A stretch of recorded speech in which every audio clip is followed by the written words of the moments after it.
This segment is about media and what black media needs to do. And when you got Democratic Party hacks, you can't tell me nothing about media because the type of media that you want to support is just all out of Democratic Party lens. For instance, how she started this off. What is unifying when it's behind candidates that don't really speak to our issues?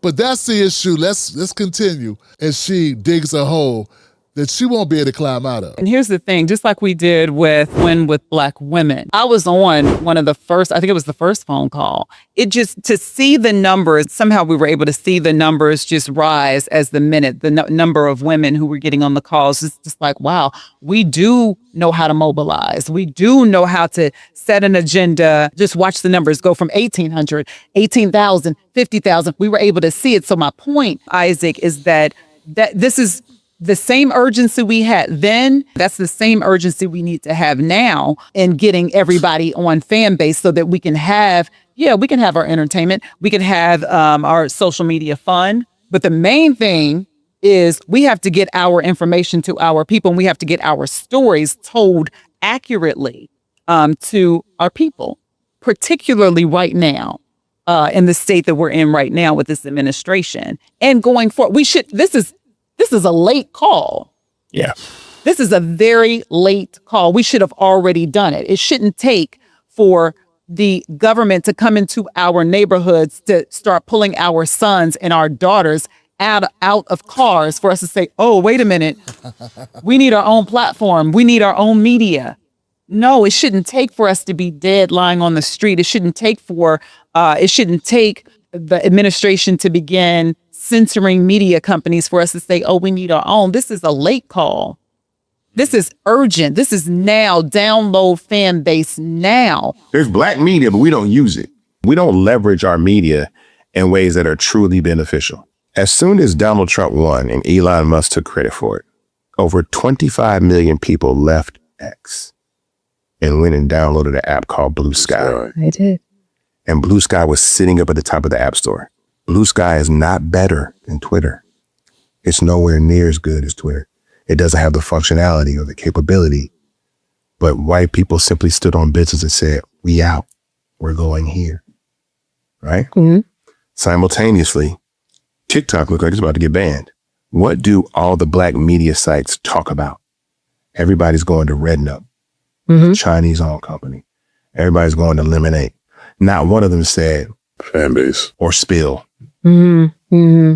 That's what I mean. They just repeat the same things that they say. And I told people, I said, you understand that all y'all talking about Blue Sky like this, they're going to get so many users that they're going to go right back around and be able to raise capital to beat Twitter. Mark my words. From January, February 2025, you're going to see Blue Sky raises something at $1 billion valuation. And maybe about a month ago, they said they're raising at $700 million valuation. Because simply people just moved there. Mm-hmm. And my point is, that's what I mean by we need to operate as a monolith. I mean, there's 42 million black people in the United States of America. If 42 million people downloaded fan base that were black, that app will be at the top of the App Store. I promise you my phone would ring and somebody would give me $200 million at a $2 billion valuation. And I could hire every engineer that worked at TikTok and Instagram and Twitter and build whatever the hell we want to. That's what I mean by moving as a monolith. We don't put our foot on the scale collectively to move things. Everybody hates Tesla. Have you ever heard of a black EV maker? His name is Derek Bailey, and it's called Derek Automotive. Now, when all that stuff is going on with Elon and everything, where was the grill? Where was the shade room? Where was Baller talking about, oh, let's all go buy his car? That's what I mean by black media don't use black media to do nothing. Okay, so I guess my question is, and this is from someone who's been in the media for 30 years, if I'm in a newsroom, who's telling me? I want to know, was there a press release? Was there an editorial decision to make to not put him on? I can't imagine the Griot would do that. So I'm just wondering, editorially speaking, and in that newsroom, did someone say, no, we're not going to promote that black man in his EV? I doubt it. I guarantee you in existence, every single solitary type of business that exists right now in America that a white person has built, a black person has the same one. Okay. I guarantee you there's somebody out here trying to start a black airline, somebody trying to start a black movie studio, a black television network, a black hospital, a black everything. All you gotta do is get on Google and look. There's so much wrong about this segment. It's just ridiculous. There's so much to get to. Let's see if let's start from the top. I guess I'll start it the way I ended my first monologue on this. What good is unifying if you're unifying behind something that's not actually helping our communities? See, it's not just about unifying, it's about what are you unifying for, okay? And I don't see it not demonstrated in this clip at all. And she gave reasons why we need to do this now. We need to be accelerated now. The reason we need to do this now because black people are catching hell now, particularly under this administration. Trump has been in office not a year, not 1 year. I'm sure more black people were killed in various ways during the Biden administration than during this 1 year of Trump. I don't have to look at the numbers. Typically I'll go through the numbers, I give you numbers on stuff. I will give you the data. But I don't have to give you data on that because you're not a fool. You know more people died under Biden.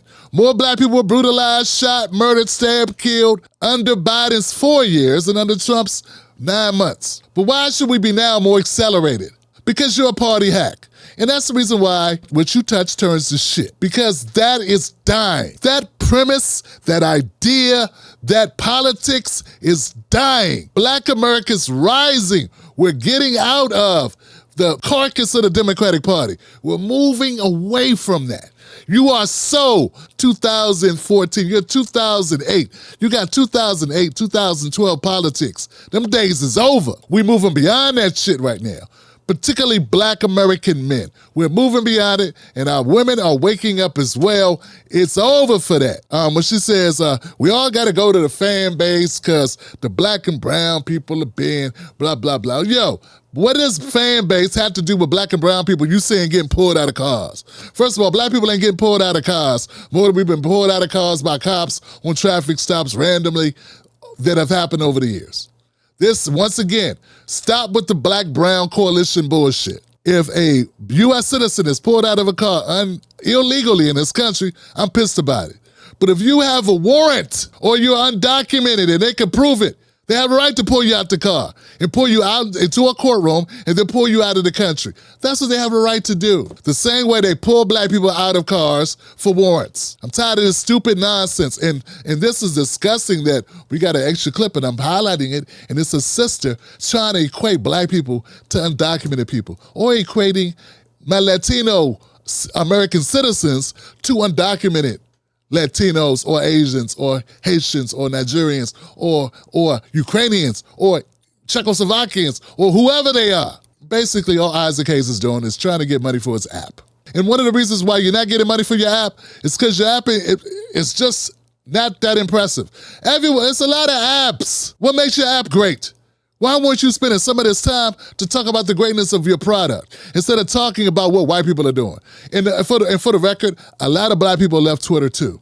A lot of black people left Twitter and went to Blue Sky. I didn't, because I don't want to be around the people that left to go there. And I spent my time building up my Twitter following over the years, and I wasn't willing to vacate it because of Elon. But a lot of black people left Twitter just because it got overrun with a lot of right-wing nonsense. The algorithm's kind of shitty, okay? It's just what it is. But I'm not leaving it because I'm not there for fun. I'm there for business. I have a brand. I have to keep my awareness up. And I didn't feel like going to fan base. I went to fan base, nothing went on. You reached out to celebrities that are above my level. I'm a Z-class, whatever I am. But I have a brand. Can't do something for 15, 14 years on the internet and not have a brand. Look up Tim Black Show, it comes up. But the bottom line, what Isaac Hayes is complaining about is fan base's unpopularity. And he's complaining how white people made Blue Sky. And to be honest, what turned me off to Isaac is that your politics don't match my politics. The fact that you were up on Twitter, canvassing, politicking for Kamala, turned me off totally, man. Yeah, and I know I'm not the only person. When I saw you doing that bullshit, and it was like, she's a black woman, it was nothing substantive. It's just that vacuous, hollow, dead-brained, dead-eyed, goofy shit where Kamala's a black woman, so we need to get behind her. And my dad made the music, and that we have to stand for. And what the hell are you talking about, bro? This is not how people of substance conduct themselves politically. And there is nobody, I feel, that should follow behind following a political candidate or supporting them or giving money. And I'm sorry, I left this part out, guys, in my rant. This woman's bragging about how much money they raised from Kamala, from black working class women. You should have used that money to build up black communities. We should use that to create incubators for businesses, not to give to a failing campaign that siphoned money out of our communities. And that, to me, is a dereliction of duty. You, one of the first on the call, one of the first helping propagate that in your newsroom, that bullshit, to me, is an infraction. That's a disrespect to what we should be about as journalists. Kamala is a hack. That's what she is. She's a Democratic Party operative. That's all she is. She had 4 years under Biden to create the momentum necessary to run for office. What she think? Biden was going to live forever? She should have been touring the country then. She should have been writing op-eds. She should have been doing more than what she was doing. That's what she should have been doing for the 4 years. That's on her. But then what'd you do? You took money out of the black community. And you act like black people don't support anything black. We do. We just support what we think supports us. But you use black women's need to see themselves represented in a woman who is not black, who when she became senator and attorney general, it was touted as the first Asian Indian. And then when she started running for president, she became black.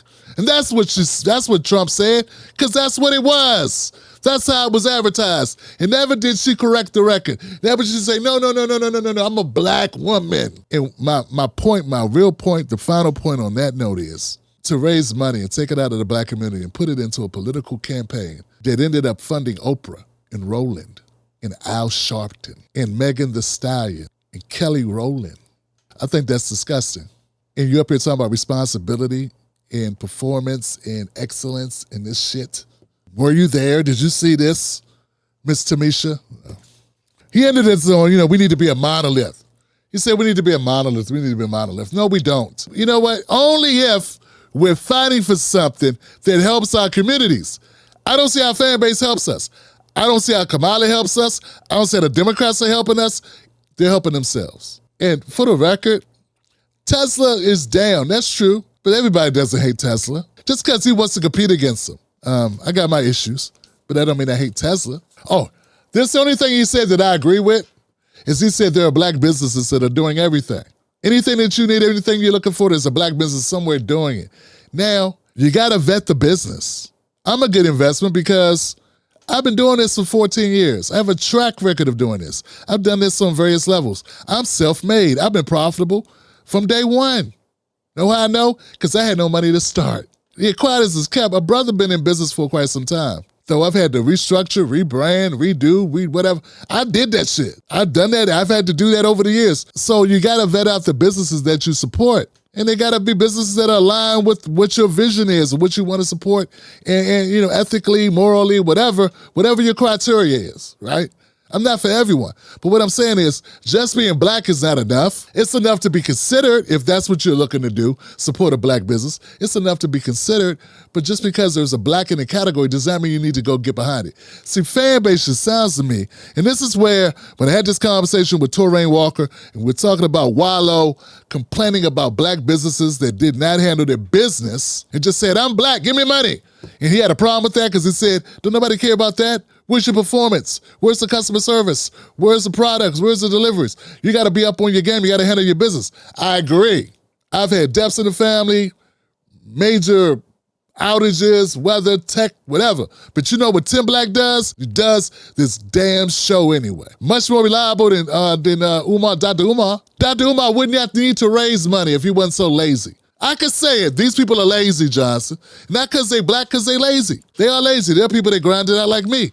I've been doing this show 3, 4, 5 times a week for the past 13 years. Would Dr. Umar really need money if he had a show that was airing twice a week for the last 10 years? That he was creating revenue from that show to dump into his organization? Would he really need you? No! But you know what that would require? It would require him actually doing work. He'd have to be somewhere. He'd have to stop whatever he was doing and do that, not fly by night, video here, video there, talking about some woman sexy. Oh, black woman's so thick. Oh, no, I'm talking about an actual product that he delivered on a consistent basis. Look at the Joe Budden podcast. Look at the Breakfast Club. Look at Phil Scott. Look at the Black Authority. Look at Tariq Nasheed. Say what you want. Consistently over the years, delivering a product, changing it, revamping it, rebuilding it, putting it out, putting in the work. These people are lazy. Where's the shows? Where's the content? Where's the effort? To Isaac Hayes, I'm not saying I'm not here to knock your app.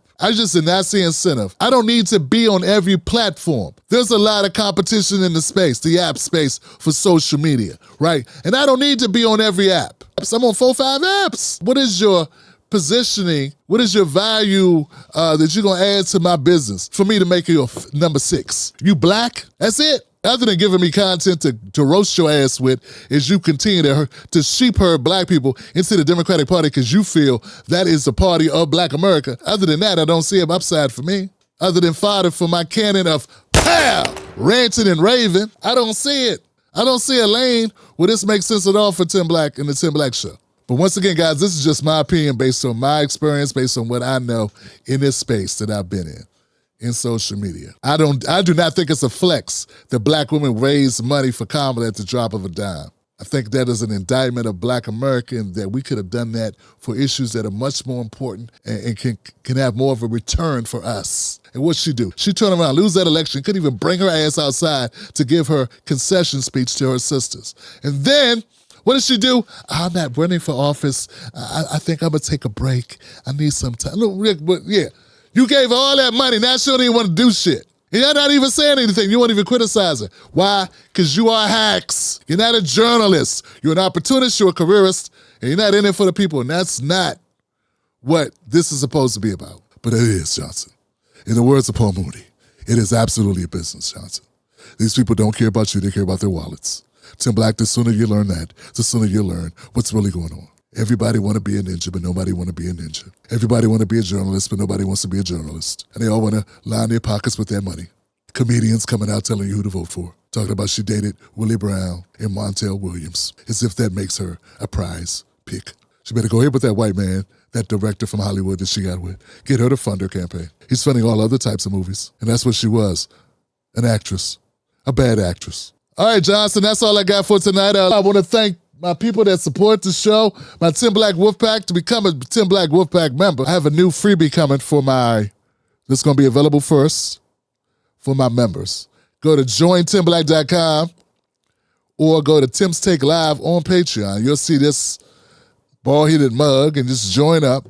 Starting at only $5 a month to join. All right, guys, that's all I got, man. Much love to you.